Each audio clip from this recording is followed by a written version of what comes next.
Assalamualaikum warahmatullahi wabarakatuh.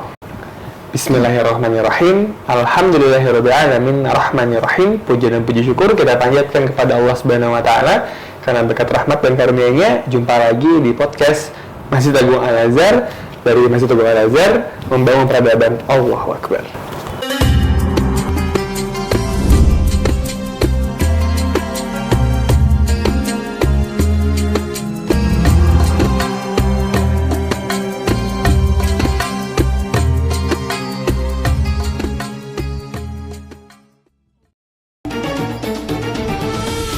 Tidak lupa salawat salam kita panjatkan kepada Nabi beserta Nabi Muhammad SAW karena dari perjuangan beliau, para sahabat dan para hadirin Islam bangsa dan negeri ini. Insya Allah hari ini kita bersama dengan Ustaz Sobah ingin membahas terkait dengan kurban berkah. Assalamualaikum Ustaz. Waalaikumsalam warahmatullahi wabarakatuh. Sehat Ustaz? Alhamdulillah sehat. Masya Allah. Alhamdulillah sehat Ustaz. Sehat ya? Nggak terasa Ustaz, kita mau Idul Adha lagi nih, mau berkurban lagi. Iya, sekarang tanggal berapa ini? Ya sudah dekat. Insyaallah. Dan kita perlu persiapan. Kira-kira Ustaz, bagaimana cara kita memahami tentang kurban ini Ustaz? Bismillahirrahmanirrahim. Para pemirsa yang berbahagia, sebagaimana kita ketahui bahwa kurban ini sudah menjadi bahasa Indonesia. Padahal ini aslinya tentu dari bahasa Arab, kurban, dari kata-kata qaruba yaqrubu qurbanan, yang artinya mendekat. Qaruba yaqrubu itu mendekat, kurban berarti upaya untuk mendekat dengan menggunakan fasilitas tertentu, maka digunakan kata-kata kurban. Nah, dari istilah itu sebetulnya ada di dalam Al-Baqarah 183 itu, a'udzubillahi minasyaitonirrajim, wa idza sa'alaka 'ibadi anni fa inni qarib ujibu da'watad da'i idza da'an falyastajibu li wal yu'minu bi la'allahum yarshudun.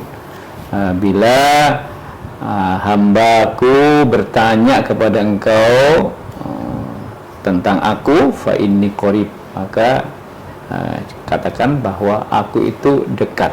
Kata-kata qarib itu, ujibu da'watad da'i idza da'an, aku akan mengabulkan bila dia meminta, memohon kepadaku, fal yastajibu li, dan oleh karenanya hendaklah melaksanakan berbagai petunjuk atau berbagai perintah-perintahku, wal yu'minu bi, dan kemudian supaya beriman kepadaku, la'allahum yarshudun, agar mereka mendapatkan petunjuk. Nah, kata-kata qarib itu, dari kata-kata qarib itu sifat Allah, yaitu zat yang dekat, yang maha dekat, itu qarib. Nah, kemudian ada jadi bahasa Indonesia juga, qarib itu sendiri juga jadi bahasa Indonesia juga, karib, ya, sahabat karib, sahabat dekat. Allah sangat dekat. Bahkan di ayat yang lain dikatakan sebagai wa huwa aqrabu min hablil warid. Beliau itu sangat-sangat dekat, lebih dekat dari urat lehernya sendiri. Saking dekatnya Allah itu. Itu qarib Allah. Terus ada bahasa Indonesia juga menjadi bahasa Indonesia, taqarrub. Taqarrub, ya kan? Taqarrub itu upaya untuk mendekat. Mendekat. Qaribun, zat yang maha dekat. Taqarrub, upaya mendekat kepada sang qarib, kepada Allah Subhanahu wa taala. Nah, untuk bisa mendekat kepada qarib itu diperlukanlah kurban. Apa itu kurban? Yaitu sesuatu yang bisa kita berikan untuk bisa kita ini mendekat kepada Allah. Dalam istilah syariah, kurban yang dimaksud di bulan Idul Adha, yaitu dengan cara menyembelih binatang ternak itu. Maka binatang ternak inilah sebagai kurban, sarana untuk bisa mendekatkan diri kita kepada Allah. Dengan cara apa? Membeli seekor kambing, membeli seekor sapi, lalu disembelih. Di berapa? Sembelihan berapa? Untuk pesta-pesta? Bukan. untuk apa? Makan sekeluarga, bukan, tapi untuk dibagi. Nah, bahwa sebagian untuk keluarga boleh, tapi untuk berbagi. Nah, itu kurban. Jadi kurban itu sarana yang kita berikan dari amanah yang diberikan kepada kita untuk diberikan kepada yang lain. Walaupun di dalam kurban itu di dalam kurban yang secara syar'i itu binatang ternak sebagainya, tapi kurban itu tidak hanya itu, lebih luas lagi. Sebenarnya apa saja yang bisa kita keluarkan untuk bisa dijadikan sarana untuk mendekat kepada Allah. Oh, Masya Allah, Ustaz. Berarti emang kurban itu dikata qorib yang artinya mendekat ya? Mendekat. Qoribun yang maha dekat, yang dekat. Allah dekat. Nah, taqarrub berupaya untuk mendekat. Kurban sarananya yang dibuat untuk mendekat. Dan secara sejarah ada nggak, Ustaz, kira-kira bagaimana kurban ini terjadi gitu?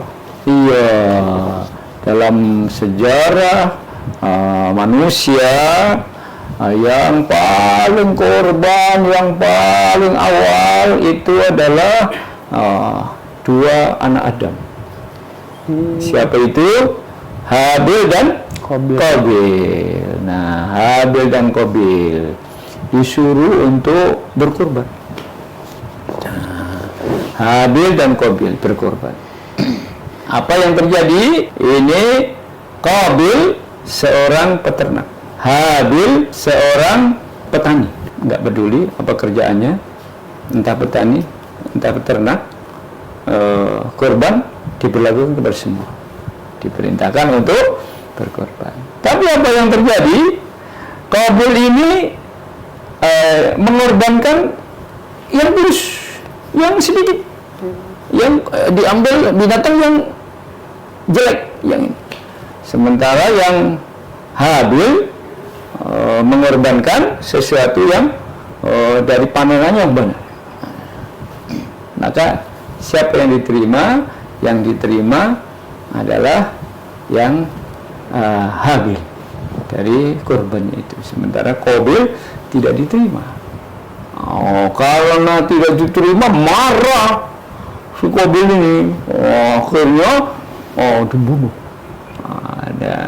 Dibunuh karena korbannya tidak diterima. Itu dari awal kisah tentang kurban, mengorbankan dari kekayaannya, entah hasil pertaniannya, entah hasil. Lalu ada kisah lagi tentang pengorbanan itu yang sangat dahsyat, diabadikan di dalam Al-Quran juga, yaitu Nabi kita Ibrahim alaihissalam, yaitu dengan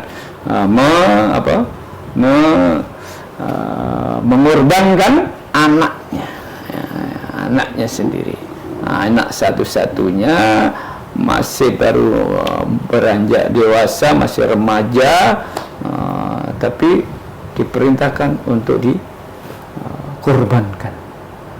Itu dalam sejarahnya.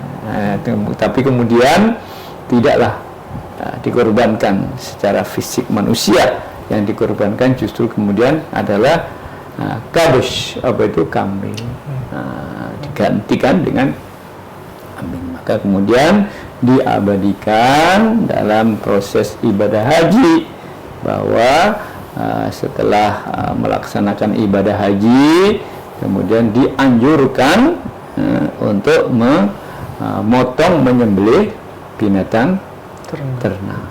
Bahkan kemudian tidak hanya yang melaksanakan ibadah haji, kepada semua kaum muslimin ya, yang punya kemampuan, yang punya harta, yang punya binatang ternak, untuk bisa berbagi menyembelih binatang ternak itu. Itulah kemudian kita laksanakan ini. Tidak hanya mereka yang berangkat ke Mekah haji tahun ini, tapi kita semuanya.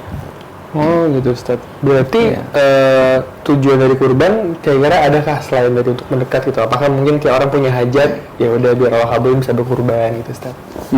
Ya, tujuan utamanya tentu adalah dalam rangka mendekatkan diri kita kepada Allah. Dengan cara apa? Dengan cara mengorbankan sebagian harta yang kita miliki. Proses menyembelih itu tentu karena kita punya kelebihan, ya, karena kita mendapatkan rizki karunia dari Allah Subhanahu wa Ta'ala yang mempunyai nilai lebih, dan oleh karenanya bersyukur. Bentuk dari syukur itu dengan cara menyembelih korban. Bisa berangkat haji, umpamanya tentu tidak gampang untuk bisa berangkat haji. Maka kita bersyukur. Bentuk bersyukur itu sembelihlah untuk dibagi kepadanya. Yang tidak bisa berangkat haji juga dalam setahun itu mendapatkan banyak macam-macam rezeki. Bentuk syukurnya di dalam disunahkan, bahkan sebagian ulama ada yang mewajibkan, tapi Imam Syafi'i sunnah muakkadah. Sunnah muakkadah, kita dapat rezeki, oleh karenanya harus bersyukur. Salah satu bentuk syukurnya minimal dalam setahun sekali kita menyembelih kurban. Tapi kalau ada rezeki nggak harus nunggu setahun. Bulan berikutnya ada lagi, mungkin bentuknya tidak sapi, mungkin bentuknya tidak kurban, tidak kambing, bentuknya yang lain, berkurban. Itu. Dan kurban itu kan dihubungkan dengan ibadah haji, Ustaz, ya kan? Betul. Udah bayar mahal ibadah haji gitu, terus udah gitu masih berkurban. Kenapa nggak kurban itu bulan Ramadan aja kan, ada THR kan, bisa buat ya, itu menarik itu, dalam bentuk syukuran ketika melaksanakan haji, bentuknya adalah menyembelih kurban. Diletakkan di menyembelih kurban. Berbeda dengan di Ramadan, bentuk syukurnya kita itu dengan cara berbagi juga, tapi bentuknya zakat fitrah. Beda-beda itu. Kalau zakat fitrah dalam bentuk makanan pokok, tapi kalau ini di binatang ternak ini tidak makanan pokoknya, tapi hanya lauknya premium lah sebenarnya. Iya, tapi artinya ada variasi, kadang makanan pokok, kadang yang bagaimana Ustaz kalau kita samakan saja beras juga? Ya enggak begitu. Kita mengikuti sunnah Rasulullah SAW. Kalau zakat fitrah dalam bentuk makanan pokok, kalau Idul Adha dalam bentuk binatang ternak. Enggak usah diganti lagi dengan yang lain. Pak Ustaz, binatang ternak ganti dengan buah-buahan gitu, korban buah-buahan senilai kambing juga, nggak usah begitulah. Ikutilah sunnah Rasulullah SAW. Dan selanjutnya, kenapa juga Idul Adha itu dihubungkan dengan ibadah haji, Ustaz? Kan fitri artinya kan kembali fitri lagi, Ustaz, ya. Kira-kira Idul Adha ada maknanya nggak kira-kira? Iya, jadi ketika jamaah haji melaksanakan ibadah haji, di tanggal 10 setelah melakukan tahallul awal, selesai prosesi haji, kemudian disunahkan untuk menyembelih binatang ternak. Bahkan tidak hanya di tanggal 10, bisa juga dilakukan di tanggal 11, 12, 13 yang disebut dengan ayyamut tasyrik, bisa dilaksanakan juga. Kenapa dihubungkan demikian? Bentuk kesyukuran tadi. Bentuk kesyukuran itu kesyukuran kita mendapatkan banyak rezeki, diberikan kesempatan untuk bisa berangkat haji, diberi kesehatan, diberi rezeki untuk bisa ini. Maka sifatnya kalau ibadah haji kan untuk pribadi, untuk memperbaiki hati, memperbaiki ibadah kita, memperbanyak ibadah secara pribadi. Untuk orang lain apa? Kita sudah mendapatkan rezeki dari Allah, maka berkorbanlah untuk bisa dinikmati orang lain. Bahkan tidak hanya binatang ternak, kalau jamaah haji pulangnya bawa macam-macam itu. Nah, silahkan nanti disembelihnya, apakah beli di sana disembelih di sana, ataukah beli di tanah air disembelih di tanah air, boleh dilaksanakan begitu. Umpamanya nitip nanti ya tolong disembelih ini uangnya dikasih ke ini supaya beli di sini, itu boleh. Karena orang Jakarta beli di Jakarta, disembelih Jakarta umpamanya. Atau pas haji di sana itu membeli di sana, disembelih di sana, boleh. Dan ini Ustaz, saya juga lupa nanya nih. Jadi kan kalau berkurban itu harus berkurban dengan yang terbaik kan Ustaz ya? Betul. Jadi kita nggak boleh sembarangan ya, nggak boleh yang penting kurbannya. Apakah berkurban terbaik itu gimana kayak ciri-cirinya? Apakah kita beli sendiri, terus beli yang paling bagus, terus kita potong sendiri atau bagaimana? Iya, digambarkan di dalam ajaran tentang kurban itu, yang terbaik itu dari sisi fisikalnya. Umpamanya lengkap, jangan ada yang cacat. Nah, umpamanya gemuk, jangan beli yang kurus biar murah gitu. Beli yang maksimal yang bisa kita lakukan. Nah itu umpamanya, nggak boleh picek, apa itu nggak boleh butang, jangan yang cacat ke telinganya, jangan, dan ini upayakan yang terbaik. Walaupun umpamanya di Al-Azhar ada klasifikasinya, ada kelas A, kelas B, kelas C umpamanya, tapi itu diharapkan tetap kambing-kambingnya, sapi-sapinya adalah yang baik, tetapi dari sisi umpamanya timbangannya, sehingga yang bisa membeli yang A, yang B, yang B, C, yang C. Tapi secara fisikal, gemuknya, lengkapnya itu insya Allah dijamin. Oh mungkin gini Ustaz ya, karena kan orang mikirnya wah buat bagi-bagi ini yang ada aja gitu. Sebenarnya nggak boleh gitu, nggak boleh terbaik ya. Nggak boleh begitu. Seharusnya justru dibagi kepada orang lain, berilah yang terbaik kepada orang lain. Di bulan Idul Adha ini kita bergembira, kita berbahagia, dan oleh karenanya semua jangan ada yang susah. Namanya juga Aid. Aid itu hari raya. Ada dua di dalam Islam hari raya itu, Aidul Fitri dan Aidul Adha. Minimal pada hari Aid itu, hari raya itu, Aid itu, jangan ada yang susah. Nah, salah satu bentuk senang itu kan makan. Ya. Oh, ada yang makan, tapi yang lain nangis, itu jangan sampai. Minimal di hari itu jangan ada yang nangis. Bahagia semua. Nah, Idul Adha bentuknya apa? Berbagi, bergembira. Ya kita juga senang dong. Sejak kecil dulu kita nonton kambing, senang. Apalagi nanti terus dibagi satu plastik kecil begitu bawa pulang, senang. Satu bareng-bareng lah, jadi senang gembira. Jadi menggembirakan orang lain. Nah, siapa yang bisa begitu? Tentu yang mendapatkan rizki dari Allah.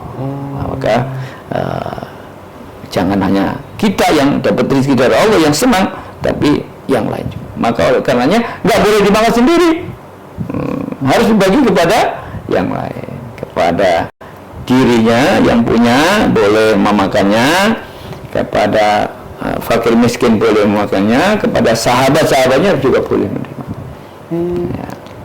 Terus Ustaz, kan ada juga yang bertanyakan, apakah kalau berkurban itu boleh satu kambing satu orang atau satu kambing satu keluarga gitu rame-rame Ustaz? Ya, ada istihad ketentuan dalam fikih itu, kalau sapi untuk 7 orang, ya kan? Kalau kambing untuk 1 orang, itu ketentuan umum. Tetapi pada praktiknya tidak masalah, karena memang kemampuannya itu. Katakan umpamanya dalam satu keluarga menyembelih 1 ekor kambing untuk 1 keluarga. Jangan sampai nanti protes anaknya, kok ayah aku nggak pernah korban, yang korban namanya ayah terus ini setiap tahun, cuma 1 ekor kambing ini. Nggak usah protes. Maka gimana caranya? Sembelihlah dengan niatkan untuk dirinya, ya, istrinya, keluarganya semuanya. Nah itu atas nama, walaupun 1 ekor kambing, atas nama keluarganya.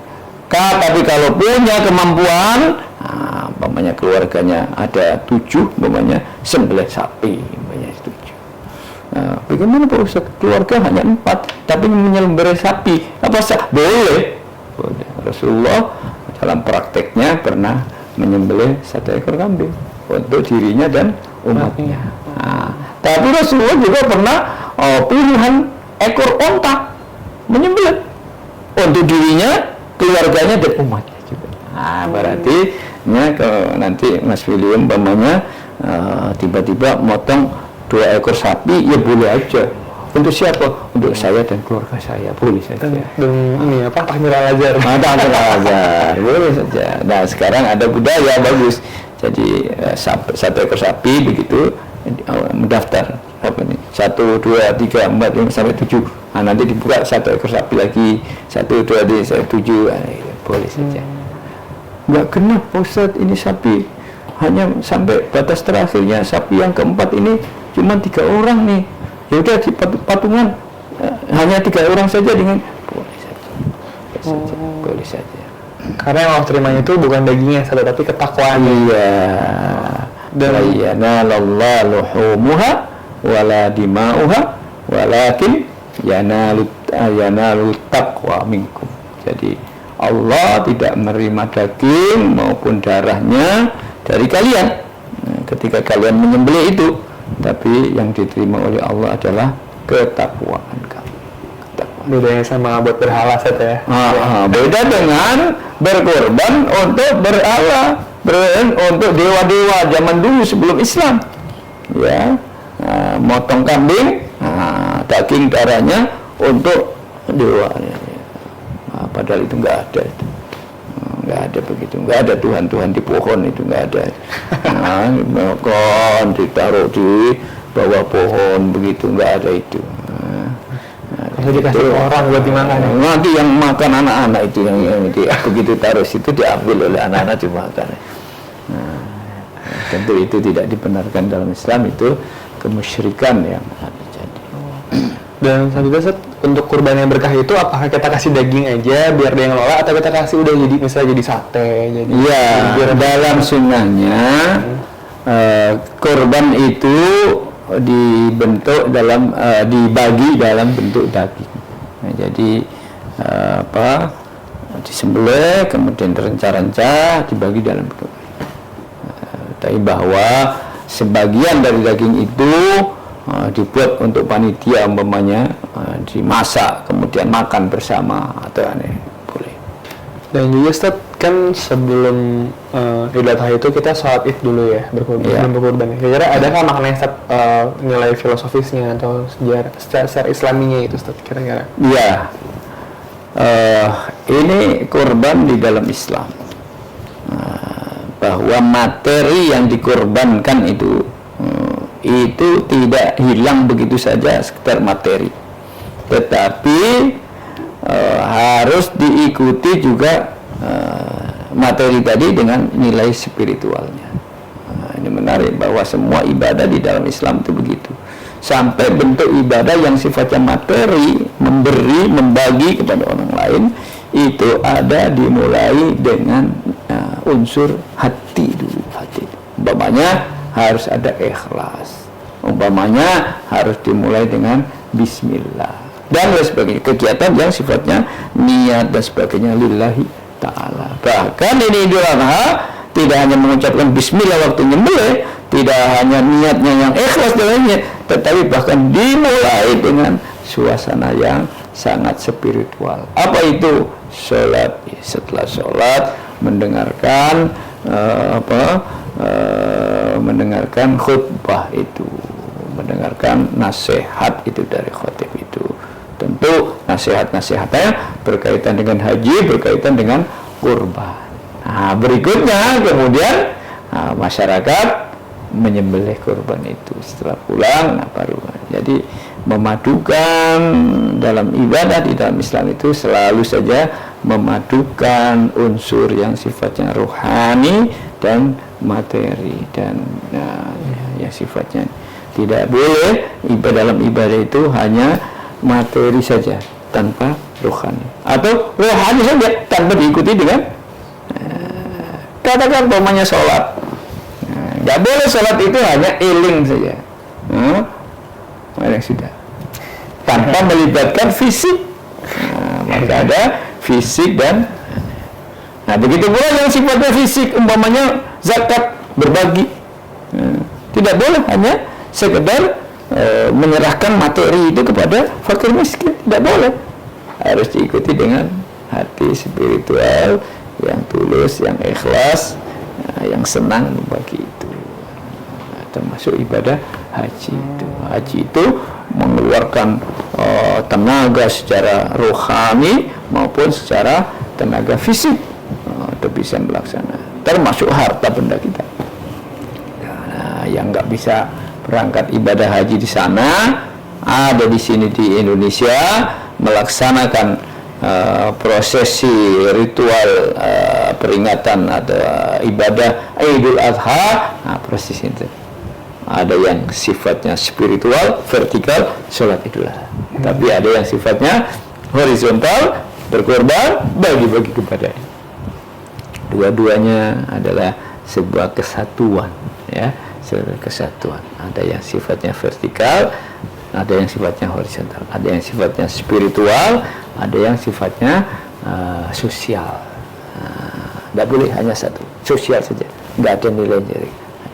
Nah, itu gambaran dari satu hari di hari yang disebut dengan Idul Adha itu, menyatu di dalamnya antara ibadah yang vertikal dan ibadah yang horizontal, ibadah yang langsung kepada Allah maupun ibadah yang sosial kepada masyarakat dalam bentuk berbagi.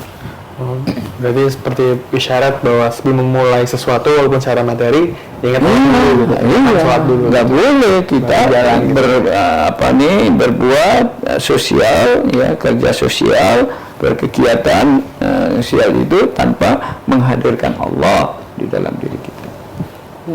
Dan selanjutnya saat ini mungkin orang biasa ya, kayak kan tanggal 9 Zulhijjah itu kita disunahkan untuk berpuasa, Ustaz. Tapi kenapa tanggal 10, 11, 12, 13-nya berpuasa? Iya. Rasulullah SAW memerintahkan kepada kita sebagai sunnah, tidak wajib, ya, sunnah muakkadah, agar di tanggal 9 Zulhijjah itu umat Islam yang mampu, yang ada kesempatan untuk bisa melaksanakan puasa Arafah. Kalaulah masyarakat yang haji, umat Islam yang bisa haji di sana sedang wukuf di Arafah, maka kita semuanya yang ini ikut bermunajat, walaupun tidak di lokasi di wilayah Arafah, di rumah masing-masing, tapi seakan-akan kita juga ikut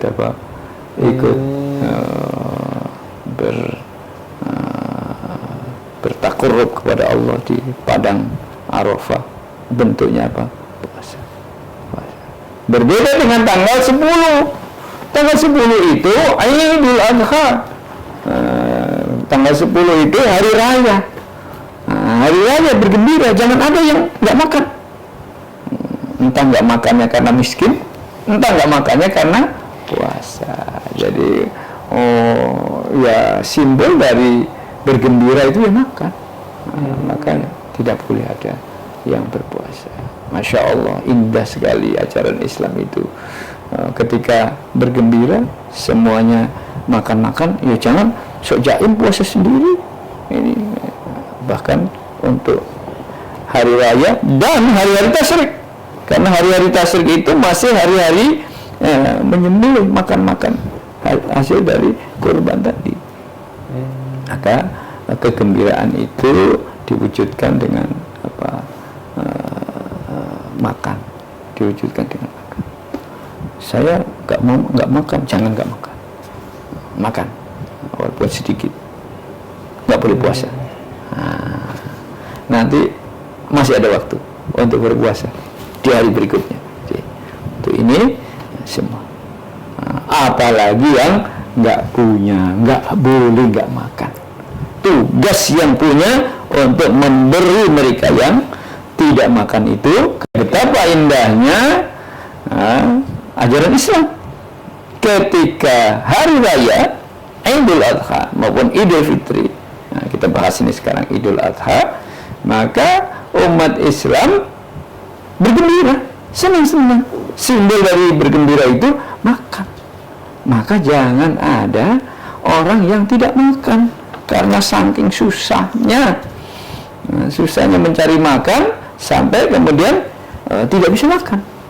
Tugas daripada orang kaya menyembelih binatang kurban untuk dibagikan kepada yang tidak makan tadi karena kelaparan. Nggak boleh, itu harus minimal di hari raya itu sampai dengan tanggal 11, 12, 13 semuanya bergembira, semuanya makan. Nah, kita juga yang berkorban juga turutlah makan, jangan hanya nonton orang kelaparan makan gitu. Nah, biar dia senang, bergembira. Termasuk yang kaya pun, yang punya ini yang menyembelih pun. Maka di dalam ayat itu disebutkan 3. Kulu minha wa kulu minha, makan diantara binatang ternak tadi. Wa at'imu al-qani al-faqir. Kemudian kamu kasih makan juga orang yang tidak membutuhkan, qani itu yang berkecukupan, sahabat kamu, temanmu, kamu bagi boleh. Terus al-fakir dan orang yang fakir. Jadi ada 3. Nah, maka para ulama fikih gampangnya binatang kurban yang dipotong itu dibagi 3. 1/3 untuk yang berkorban, 1/3 untuk sahabat-sahabat yang komik tadi, 1/3 untuk fakir miskin. Bagi 1/3. Bahwa yang punya binatang kurban, saya nggak usah lah, saya kasih aja semuanya kepada, boleh juga. Nah, itu. Tapi jangan ngambil semua. Nanti paha depan 2, paha belakang 2, kepala ini ya mana Mas Tuna udah kebagian nanti. Diambil semuanya begitu. Maksimalnya 1/3. Kalau bisa kurangilah, jangan 1/3 lah ambil. Apa kepala boleh. Mas Donar panitia itu, Pak minta bagian apa Pak? Oh saya mau kaki aja 2. Saya mau apa? Paha depan 2, paha belakang 2, kepala dan kaki habis. Jadi kan Islam itu Ustaz, kalau bahagia bareng. Bahagia bersama-sama, semua kita makan-makan. Bagi kebagian.